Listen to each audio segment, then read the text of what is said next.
Assalamualaikum warahmatullahi wabarakatuh.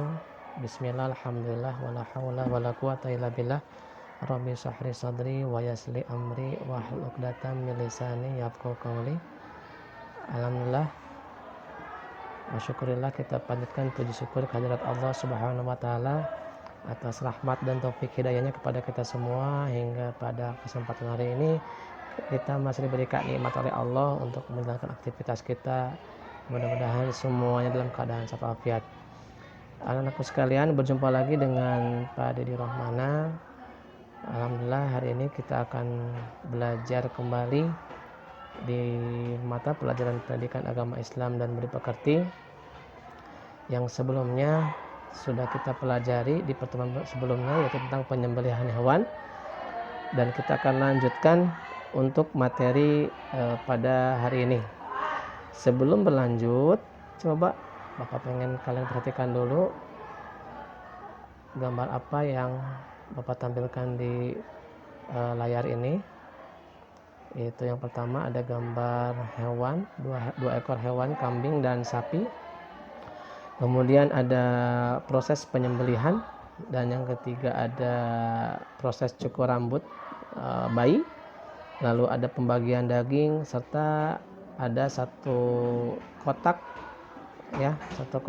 makanan yang sudah matang gitu ya. Nah, gambar-gambar ini berkaitan dengan materi yang akan kita bahas hari ini. Apa materi yang akan kita bahas hari ini? Materi yang kita bahas hari ini adalah tentang akikah dan kurban ya. Ini adalah materi di kelas 9 di semester genap, yaitu membahas tentang materi akikah dan kurban. Nah, adapun tujuan pembelajaran untuk hari ini adalah siswa diharapkan mampu menerangkan pengertian akikah dengan benar. Kemudian siswa dapat menjelaskan dasar hukum akikah berikut dalil yang menyertainya. Lalu siswa diharapkan dapat menyebutkan ketentuan hewan akikah dengan cermat. Dan siswa diharapkan mampu menerangkan pengertian kurban dengan benar. Lalu siswa diharapkan dapat menjelaskan dasar hukum kurban berikut dalil yang menyertainya, serta siswa diharapkan dapat menyebutkan ketentuan hewan kurban dengan cermat. Jadi ada 3 poin yang akan kita bahas pada kesempatan hari ini. Kemudian kompetensi dasarnya ini untuk yang pertama itu melaksanakan kurban dan akikah.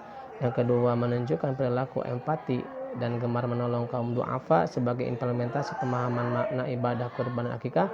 Dan yang ketiga, ini yang aspek pengetahuan, memahami ketentuan kurban dan akikah. Dan pada hari ini kita ngebahas yang 3 poin tadi ya. Dan yang keempat tentang aspek keterampilan, yaitu menjalankan pelaksanaan ibadah kurban dan akikah di lingkungan sekitar rumah. Baik, kita langsung saja. Ini peta konsepnya, akan 3 poin yang kita bahas hari ini, yaitu tentang pengertian, dalil, serta ketentuan hewan akikah dan kurban.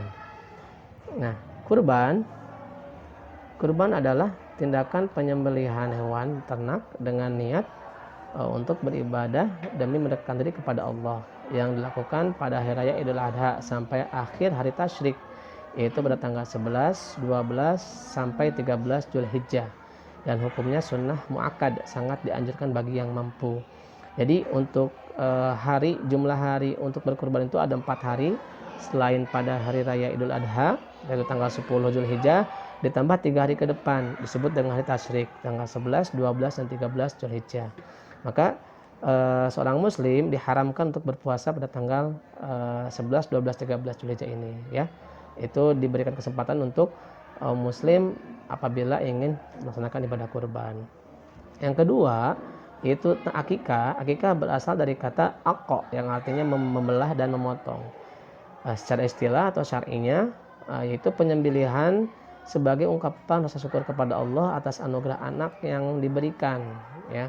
Jadi sebagai ungkapan syukur kita karena kita diberikan momongan anak, mau anak laki-laki maupun perempuan ya, karena di luar sana banyak suami istri yang sampai bertahun-tahun ada yang belum diberikan momongan ya. Nah, kalau yang bagian sudah, itu merupakan suatu nikmat dari Allah dan kita wajib mensyukuri atas apa yang telah Allah berikan kepada kita. Dan lewat akikah ini adalah jalan rasa syukur kita kepada Allah atas anugerah anak yang diberikan. Nah, adapun hukum akikah yaitu sunnah muakkad ya. Lebih baik itu dan lebih afdal itu dilaksanakan pada hari ke-7 kelahiran bayi jika belum mampu pada hari ke-14 atau hari ke-21 ya. Mudah-mudahan kalau yang di rumahnya punya adik yang baru lahir, ada rezekinya, mudah-mudahan bisa akikah ya di hari ke-7 ataupun di minggu kedepannya ya. Itu pengertian akikah. Lalu adapun dalil kurban yaitu perintah dari Allah ini tentang kurban ya, yaitu surat Al-Kautsar ayat 1 sampai 3. A'udzu billahi minasyaitonir rajim. Bismillahirrahmanirrahim.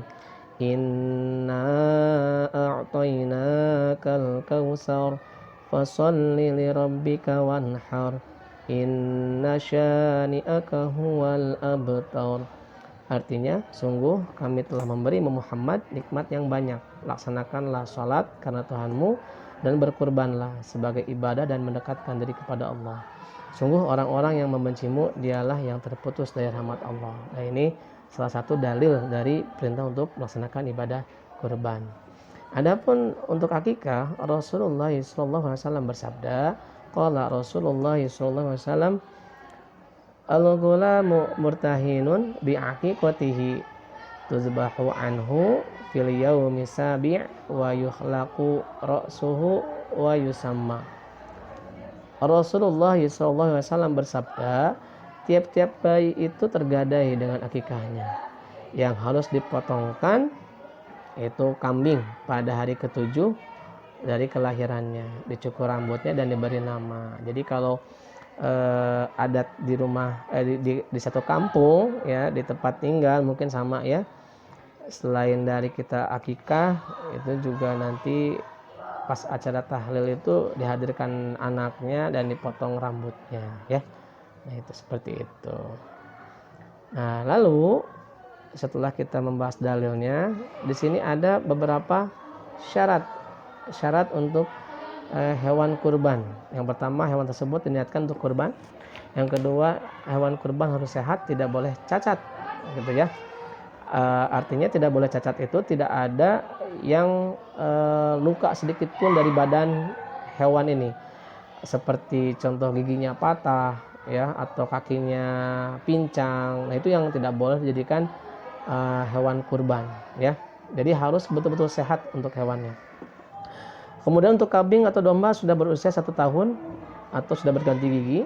Yang keempat, untuk kambing biasa minimal berusia 2 tahun. Yang kelima, untuk unta berumur minimal 5 tahun. Untuk sapi dan kerbau minimal berumur 2 tahun. Dan ini wajib disembelihnya itu pada hari raya Idul Adha, itu tanggal 10 Dzulhijjah, dan hari tasyrik tanggal 11, 12, 13. Jadi kalau ada yang berkurban lewat tanggal 13, 14 itu tidak termasuk ke dalam ibadah kurban, ya. Seperti itu. Untuk hewan kurban macam-macam hewannya ya, ada sapi, ada kerbau, ada kambing, juga ada unta, ya. Lalu adapun ketentuan dan jumlah hewan yang disembelih dalam sunnah akikah. Nah, ini akikah sempurna menurut Nabi Muhammad SAW, yaitu 2 ekor kambing bagi laki-laki dan 1 ekor kambing bagi anak perempuan. Nah, syaratnya apa? Sama seperti halnya syarat hewan kurban, yaitu si kambing ini tidak boleh cacat, harus sehat ya, dan tidak kurus juga, harus gemuk gitu ya. Kemudian untuk kambing sudah berumur 1 tahun atau sudah pernah berganti gigi. Tapi untuk akikah tidak disyaratkan harus menggunakan hewan sapi ataupun kerbau, hanya kambing gitu ya. Nah, itu untuk syarat ketentuan hewan ya. Baik, anakku sekalian, sudah kita tadi jelaskan masalah pembahasan tentang kurban akikah, mulai dari pengertian, kemudian dalil serta ketentuan hewannya. Maka dari itu silakan kerjakan evaluasi pada buku paket yang ada di halaman bab yang memang penjelasan akikah dan kurban, yaitu halaman 215. Kita akan ketemu lagi minggu depan. Terima kasih. Dari Bapak cukup sekian, kurang lebihnya mohon maaf. Billahi taufiq wal hidayah. Assalamualaikum warahmatullahi wabarakatuh.